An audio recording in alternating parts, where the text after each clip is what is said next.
back here with us on Times Now. Let's get you the latest update coming in from the United States of America. And viewers, Donald Trump aims to impose the same tariff rates on imports from foreign countries as those nations are imposing on U.S. exports. In fact, Donald Trump cited India as an example and said India charges us auto tariffs higher than 100%. He has said that his administration will soon impose reciprocal tariffs on countries such as India and China. Remember, he's already announced high tariff, 25% tariff for Canada, Mexico, and a 10% additional levy for China after 10% that was imposed in February earlier.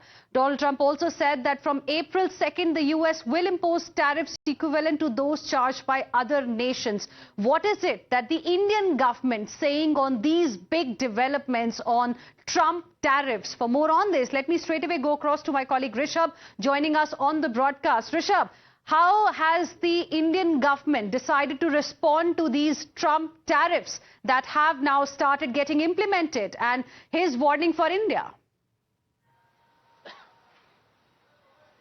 Well, what we are given to understand that the Prime Minister's visit to the United States was very detrimental when it comes to the reciprocal tariff that the world is talking about. What the government of India sources suggest that while the visit was on, a substantial discussion happened around the tariff and tariff rates between the two leaders. Both the leaders did agree that negotiations should happen. Both the sides will form teams to negotiate the tariff between the two countries. And as we are speaking, the Corporate and Consumer Affairs Minister, Piyush Goyal is in Washington. He has a strong mandate with him from the government of India that the tariff needs to be discussed and negotiated between the two countries. Right. The reciprocal tariff, as per Donald Trump, kicks in on 2nd of April, which is 3 weeks from now. Some developments clearly can be expected ahead of that. Thank you very much, Rishabh, for the moment for joining us with those details.